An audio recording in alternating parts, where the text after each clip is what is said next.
তাহলে এনার্জি সেগমেন্টে তো সেই কোম্পানিতে ইনভেস্ট করলে তুমি কিন্তু রিটার্ন খুব ভালো বেশি পাবে না। তোমার টাকাটা সেফলি ইনভেস্ট হবে, রিটার্ন পাবে, কিন্তু সেই হাইলি রিটার্ন পাবে না। তাহলে কোথায় ইনভেস্ট করবে? মিড। নমস্কার বন্ধুরা, সাইকোলজি অফ ফাইন্যান্স 2.0 চ্যানেলে জুড়ে থাকার জন্য তোমাদের অসংখ্য ধন্যবাদ। আজকের এই ভিডিওর মধ্যে দিয়ে তোমাদের সঙ্গে আলোচনা করব আগামী 5 বছরের জন্য কোন কোন স্টকগুলি মাল্টিব্যাগার স্টক হতে চলেছে এবং তুমি নিজে কিভাবে অ্যানালাইসিস করবে বা নিজে কিভাবে চুজ করবে কোন স্টকটি আগামী 5 বছরের জন্য মাল্টিব্যাগার স্টক হতে চলেছে বা কোন স্টকটি আজকে পেনি স্টক থেকে লার্জ ক্যাপ স্টকে পরিণত হবে, তার বিস্তারিত আলোচনা আজকের এই ভিডিওর মধ্যে দিয়ে আলোচনা করব। ভিডিওটি স্কিপ না করে সম্পূর্ণ দেখো, কারণ তোমরা রিলস এবং এন্টারটেনমেন্টের জন্য যে টাইমটা স্পেন্ড করো সেই টাইমটা আজকের আমার ভিডিওর পেছনে বা ভিডিওর জন্য সময়টা দাও, তোমরা নতুন কিছু শিখতে পারবে। চলো সময় নষ্ট না করে শুরু করা যাক। দেখো, মাল্টিব্যাগার স্টক আমরা সেই স্টকটাকেই বলছি যেই স্টকটি আগামী 5 বছরের জন্য তোমার ইনভেস্ট করা টাকাটিকে 2 থেকে 3 থেকে 5 গুণ বাড়িয়ে দেবে। সেই টাকাই বলছি আমরা মাল্টিব্যাগার স্টক। ঠিক আছে, 2 গুণ হতে পারে, 3 গুণ হতে পারে বা 4 গুণ হতে পারে। তাহলে বুঝতে পারছো মাল্টিব্যাগার স্টকটাকে কোনটাকে বলছি। এবার কথা হচ্ছে তুমি কিভাবে বুঝবে কোন স্টকটি মাল্টিব্যাগার স্টক হতে চলেছে আগামী 5 বছরের মধ্যে। ঠিক আছে, কোম্পানি বা স্টক চুজ করার আগে তোমাকে আগে ভাবতে হবে সেক্টর। কারণ কি বলছি, আগে সেক্টর, তারপরে কোম্পানি, তারপরে কোম্পানির মধ্যে বেস্ট কোম্পানি যেটাকে মাল্টিব্যাগার হতে পারে। বুঝতে পারলে? তাহলে প্রথমে সেক্টর, তা আগামী দিনের জন্য সবথেকে বেস্ট বা মাল্টিব্যাগার সেক্টর হতে চলেছে কোন সেক্টর, সেটা নিয়ে আলোচনা করতে হবে। দেখো, আগামী বা ভবিষ্যৎ যদি প্রজন্মের কথা বলি বা ভবিষ্যতের দিকে ভালো গ্রোয়িং একটা সেক্টরের কথা বলি, সেটা সবাই এখন মনে মনে একটা কল্পনা করে ফেলেছো যে দাদা বলবে হয়তো ইভি সেক্টরের কথা বলবে, ঠিক আছে, বা রিনিউয়েবল এনার্জির কথা বলবে। আমি রিনিউয়েবল এনার্জির কথাই বলবো। এখন তোমরা একবারে সঠিক ধরেছো, তাহলে আমি রিনিউয়েবল বা ইভি সেগমেন্ট নিয়ে কথা বলবো। তো রিনিউয়েবল এনার্জি সেক্টর বা ইভি সেগমেন্ট আগামী 5 বছর বা 3 বছর কম করে হলেও ভালো একটা গ্রোয়িং সেক্টর। ঠিক আছে, তো এই সেক্টরগুলো ইনভেস্ট করতে পারো।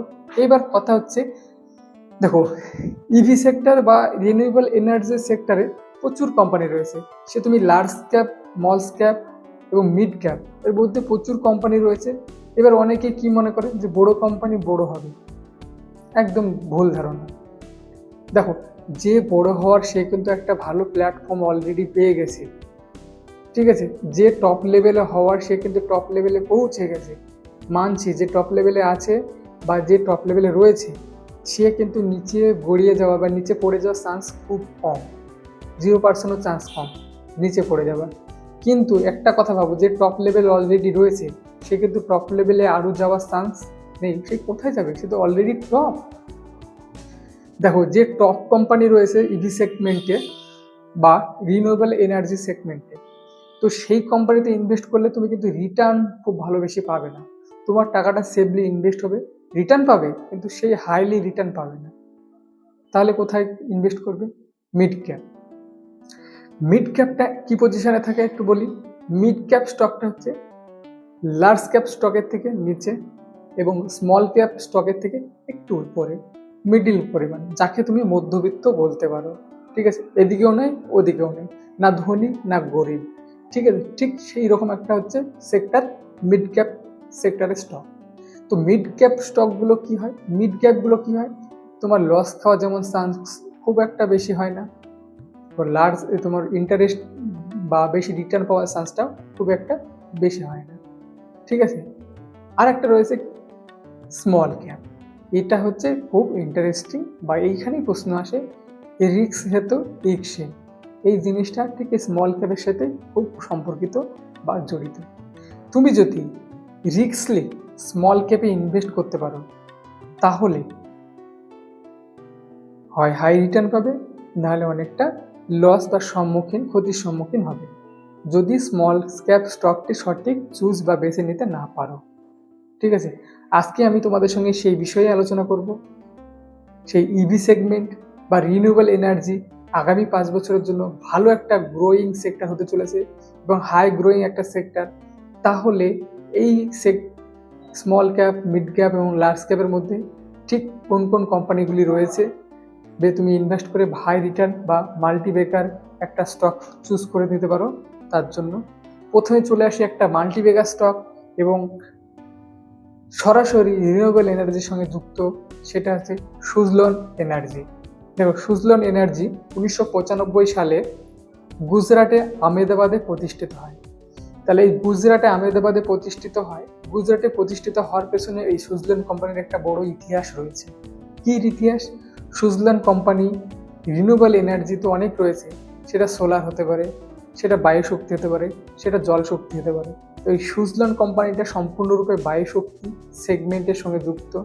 বায়ু শক্তির পুরো স্ট্রাকচার বা বায়ু শক্তির শুরু থেকে শেষ পর্যন্ত প্রত্যেকটা বিষয়ে সঙ্গে সুজলন কোম্পানি যুক্ত, ঠিক আছে। এবং বায়ু শক্তি ভারতে যদি একটা গুরুত্বপূর্ণ ভূমিকা পালন করে কোনো কোম্পানি, সেটা হচ্ছে সুজলন কোম্পানি। তো যে বিষয়টা বলছিলাম, গুজরাটে সুজলন কোম্পানি প্রতিষ্ঠিত হওয়ার ইতিহাস। দেখো, বায়ু শক্তি প্রতিষ্ঠিত হওয়ার জন্য বা বায়ু খামার বা বায়ু থেকে বিদ্যুৎ জেনারেট হওয়ার জন্য যে বিষয়টা গুরুত্বপূর্ণ হয় সেটা হচ্ছে হাওয়া প্রবাহ বা হাওয়ার গতি এবং ফাঁকা জায়গা। কারণ ফাঁকা জায়গা থাকলে তবেই হাওয়ার গতিটা বেশি হবে এবং সেখান থেকে বায়ু শক্তি বা টার্মিনেট করে সেটা বিদ্যুৎ শক্তিতে উৎপাদন করা যাবে। তো গুজরাট এবং রাজস্থান এই জায়গাটা হচ্ছে অনেকটা ফাঁকা জায়গা এবং মরুভূমি পূর্ণ সম্পূর্ণ এলাকা বলতে পারো। তো এই জায়গাটা হাওয়ার গতিবেগটা তুলনামূলক বেশি থাকে এবং সেই জন্য এখানে বায়ু খামারগুলো প্রথম প্রতিষ্ঠিত হয়। এবং এই সুজলন কোম্পানি শুধু ভারতবর্ষে নয়, অস্ট্রেলিয়া, রাশিয়া এবং জাপানেও কিছু কিছু অংশে এই সুজলন কোম্পানি তাদের সেগমেন্টগুলো স্থাপন করেছে এবং ভালোভাবে তার প্রোডাক্টগুলো সাপ্লাই করে এবং বায়ু শক্তির সঙ্গে সরাসরি যুক্ত, ঠিক আছে। এবং আগামী 2030 সালের মধ্যে 13,500 মেগাওয়াট শক্তি এই সুজলন কোম্পানি উৎপাদন করতে চলেছে। তার জন্য একটা বড় ইনভেস্ট বা বড় একটা অর্ডার পেয়েছে সুজলন কোম্পানি। তো এই কোম্পানির স্টকটি এখন মোটামুটি 50 টাকা থেকে 60 টাকার মধ্যে ট্রেড করছে। এখন একটা বড় সুযোগ রয়েছে, তুমি এই স্টকটি কিনে রাখো আগামী 5 বছর জন্য। অবশ্যই কোম্পানির স্টকটি মাল্টিব্যাগার একটি স্টক হতে পারে এবং এই কোম্পানিটি পিইউ রেশিও এবং পিবি রেশিও নিয়েও কোনো চিন্তার বিষয় নয়, ভালো রয়েছে। এবং তোমরা দেখো, এটা আমি আলোচনা করতে পারতাম পিবি রেশিও এবং পিই রেশিও, ভিডিওটি অনেক লং হয়ে যাবে, তার জন্য আমি বলছি অবশ্যই ভালো রয়েছে, আমি এটা চেক করে বলছি। তো তারপরে আরেকটি কোম্পানি তোমাদের সঙ্গে আলোচনা করব, সেটা ইভি সেগমেন্টের সঙ্গে যুক্ত, তবে এটা লার্জ ক্যাপের সঙ্গে যুক্ত বা এই কোম্পানিটি একটু কস্টলি পড়বে, স্টকটি একটু দাম বেশি এবং কিন্তু এটা মাল্টিব্যাগার স্টক হতে পারে। কারণ কি বলছি, এই একটা আমি নিজেই বলেছিলাম যে লার্জ ক্যাপের স্টকটি বেড়ে গেছে, সে আর বাড়তে পারার জায়গা নয়, কিন্তু তোমাকে বলি একটা বাড়ার তো লিমিট থাকে, সেই লিমিটটা এখনো সে ক্রস করেনি, সেই লিমিটটা ধরতে চাইছে, ঠিক আছে। সোলার ইন্ডাস্ট্রি, ঠিক আছে। সোলার সেগমেন্টে তুমি যদি ইনভেস্ট করতে চাও, তাহলে তুমি চোখ বুঝে বলা ভুল হবে, একদম নিঃসন্দেহে বিশ্বাস এবং ভরসার সঙ্গে সোলার ইন্ডাস্ট্রিতে, সোলার সেগমেন্টে বা সোলার নিয়ে যদি কোনো গ্রোথ বা কিছু হয়, সেক্ষেত্রে টপ একটা জায়গায় পৌঁছাতে পারে, সেটা হচ্ছে সোলার ইন্ডাস্ট্রি। বুঝতে পারলে? আর একটা বিষয় রয়েছে বা আর একটা বর্তমানে যুগ রয়েছে। দেখো, সোলার এনার্জি বলো বা বায়ু শক্তি বলো, রিনিউয়েবল এনার্জি বলো, এই প্রত্যেকে না একটা জায়গায় সবারই একটা জায়গায় যুক্ত আছে। এমন একটা বিষয় কি, সেটা হচ্ছে কি, সবাই একটা না একটা জায়গায় এসে আবদ্ধ বা একটা জায়গায় এসে যুক্ত হয়েছে, সেটা হচ্ছে ব্যাটারি। সোলার ইন্ডাস্ট্রিতে ব্যাটারি লাগবে, তোমার বায়ু শক্তির ক্ষেত্রে ব্যাটারি, বিদ্যুৎ শক্তি স্টোরেজ করতে হলে ব্যাটারি লাগবে, ঠিক আছে। জলবিদ্যুৎ শক্তির ক্ষেত্রে বিদ্যুৎ স্টোরেজ করার জন্য ব্যাটারি লাগবে, ঠিক আছে। তো সেই ক্ষেত্রে যে ব্যাটারি উৎপাদন কোম্পানিগুলি রয়েছে, সেগুলো একটা ভালো ইনভেস্টমেন্টের অপরচুনিটি রয়েছে। এখন স্টক মার্কেট মোটামুটি ক্র্যাশের দিকে, ক্র্যাশ বলতে ভুল হবে, ক্র্যাশ নয়, এটা স্টক মার্কেট অনেক সময় ডাউনফল চলছে। এই সময় ইনভেস্ট করা সঠিক সময় বা এই সময় ইনভেস্ট করার একটি মকা বা সুযোগ বলতে পারো আগামী 5 বছর বা 2030 সাল পর্যন্ত লং টাইম ইনভেস্টের জন্য। আমি তোমাদের সঙ্গে যেটা শেয়ার করছি সেটা সম্পূর্ণ লং টাইম ইনভেস্টের জন্য। এখন বর্তমান সময় 2025 সেপ্টেম্বরে এই সময়টা তুমি ইনভেস্ট করতে পারো এবং এই সময়টা এখন স্টক মার্কেট ইনভেস্ট করার সব থেকে সেফ মানে সুন্দর জায়গা। তুমি যদি হাইলি যখন গ্রোয়িং করছে তখন যদি স্টক মার্কেটে ইনভেস্ট করো, সেক্ষেত্রে রিটার্ন পাওয়ার খুব চান্স কম। মানছি এখন স্টক মার্কেট ডাউন আছে, তুমি ইনভেস্ট করতে সাহস পাবে না, এই সাহসটুকু নয় দরকার। সাহস নিলে কোনো সময় রিটার্ন পাবে না, বা সাহসিকতার পরিচয় না দিলে কোনো সময় তুমি ভালো রিটার্ন পাওয়ার কথা জীবনে কোনো গ্রোথই করতে পারবে না। বুঝতে পারলে? তাহলে কি হলো, এবার ব্যাটারি সেগমেন্টে সবচেয়ে ভালো কোম্পানি রয়েছে রাজা ব্যাটারি, ঠিক আছে, অ্যামারনের ব্যাটারি। এই যে দুটো কোম্পানি, অ্যামারন এবং রাজা কোম্পানির ব্যাটারি, একটা ভালো প্রোডাকশন বা ভালো একটা মার্কেট ক্যাপিটাল রয়েছে এবং ভালো একটা মার্কেট করে নিয়েছে এই দুটি কোম্পানির ব্যাটারি সেগমেন্টে। তো এই দুটি কোম্পানিতে তুমি ব্যাটারি সেগমেন্টের জন্য ইনভেস্ট করতে পারো। বুঝতে পারলে? এরপর আসি টেকনোলজি এবং এআই বিস্তারিত নিয়ে। এআই এবং টেকনোলজি, বর্তমান তো যুগ দেখছো টেকনোলজি এবং এআই এর উপরে 70% নির্ভরশীল। এআই এবং টেকনোলজি এবং এআই ছাড়া আমরা একটা ধাপও এগাচ্ছি না, এবং আগামী প্রজন্মে যত আমরা গ্রো করছি টেকনোলজিকে হাত ধরেই আমরা গ্রো করছি। সুতরাং টেকনোলজিকে আমরা ছেড়ে কোনো সময় আমরা আমাদের জীবনের উন্নতি বা গ্রো করতে পারি না। টেকনোলজিকে কোনো সময় অ্যাভয়েড করা সম্ভব নয়। সুতরাং টেকনোলজি বা আইটি সেক্টরে একটা গুরুত্বপূর্ণ পরিবর্তন আসতে চলেছে। তো আইটি সেক্টরে কি কি গুরুত্বপূর্ণ আসছে দেখো, বর্তমানে দেখো বিভিন্ন কোম্পানিতে কর্মচারীর বদলে কি রাখা হচ্ছে, রোবট রাখা হচ্ছে, কি আর্টিফিশিয়াল ম্যান। এই আর্টিফিশিয়াল ম্যানের মাধ্যমে বিভিন্ন কাজ করানো হচ্ছে। তাহলে এই আর্টিফিশিয়াল ম্যান এখন যে কোনো কাজ হচ্ছে পরবর্তীতে বিভিন্ন যুদ্ধক্ষেত্রে ইউজ করা হতে পারে। সাপোজ আমি বলছি, নাম হতে পারে, হতেও পারে, ঠিক আছে। যেভাবে টেকনোলজির দিকে যাচ্ছে, মানুষ তো টেকনোলজির পেছনে যাবে না, টেকনোলজির সামনের দিকে যাবে। তারপর কি ড্রোনের মাধ্যমে তখন অনেকে দেখি অনেক কাজ সম্পন্ন করা হচ্ছে, যুদ্ধক্ষেত্রে ড্রোন ব্যবহার করা হচ্ছে। তারপরে আবার কিছুদিনের মধ্যে শুনলাম সেটা মানুষকে সার্ভিস দেওয়ার জন্য ড্রোন ব্যবহার করা হচ্ছে। জোম্যাটো কোম্পানিতে ফুড ডেলিভারির ক্ষেত্রে, অনেক সময় খাবার ডেলিভারির ক্ষেত্রেও সেই ড্রোনে ব্যবহার করা হচ্ছে। তাহলে বোঝো টেকনোলজিটা কোথায় পৌঁছেছে।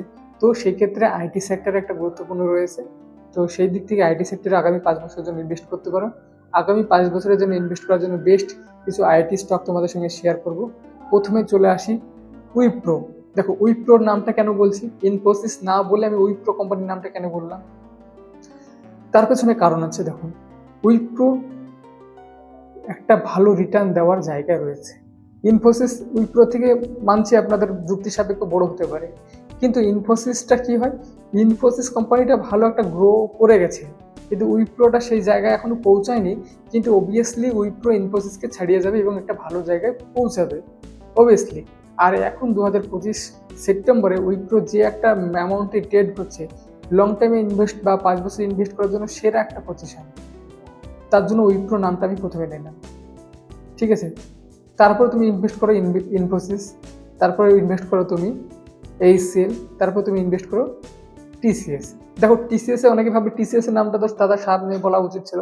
দেখো টিসিএস একটা বড় কোম্পানি, ঠিক আছে, তুমি সেখানে হাইলি খুব একটা রিটার্ন আশা করতে পারো না, কারণ হাইলি রিটার্ন আশা করা যায় না, কারণ টিসিএস একটা ভালো জায়গায় পৌঁছে গেছে এবং গ্রোয়িং সেক্টর হয়ে গেছে। এবার আমি তোমাদের যেগুলো নাম বললাম, ইনফোসিস, উইপ্রো এবং এইচসিএল, এই কোম্পানিগুলো ইনভেস্ট করলে তুমি লস খাবে না, ঠিক আছে। এখন এমন একটা ভালো জায়গায় পজিশন রয়েছে, এই সময় তুমি ইনভেস্ট করো। তুমি ইনভেস্ট করলে 5 বছরের জন্য 20%, 25 ভুল বলা হবে, 35 বা 70 বলি 40% ইন্টারেস্ট পাওয়ার, রিটার্ন পাওয়ার চান্স রয়েছে, ভালো একটা সময় রয়েছে। তো এই সময় ইনভেস্ট করো। এবং এই ছিল তোমাদের মাল্টিব্যাগার স্টকের বিস্তারিত আলোচনা। তোমাদের টিপস দিয়ে শুধু নামগুলো বলে গেলাম তা নয়, তোমাদের বিস্তারিত আলোচনা করলাম। তো ভিডিওটি ভালো লাগলে অবশ্যই লাইক, কমেন্ট এবং শেয়ার করবে। এবং আমার চ্যানেলে তোমরা যদি কেউ নতুন হয়ে থাকো, অবশ্যই আমার পাশে থাকো। তোমাদের স্টক মার্কেট শেখানোর দায়িত্বটা আমার। তো সেই হিসাবে তোমরা আমার শুধু চ্যানেলটি সাবস্ক্রাইব করো, কারণ তোমাদের একটি সাবস্ক্রাইবার আমাকে পরবর্তী ভিডিও করতে মোটিভ করে। এবং যারা আমার চ্যানেলে পুরাতন রয়েছে তারা অবশ্যই লাইক, কমেন্ট, শেয়ার করো, যাতে ভিডিওটি ভালো গ্রো করে এবং মানুষের কাছে পৌঁছায়। আপনাদের মূল্যবান সময় দেওয়ার জন্য অসংখ্য ধন্যবাদ।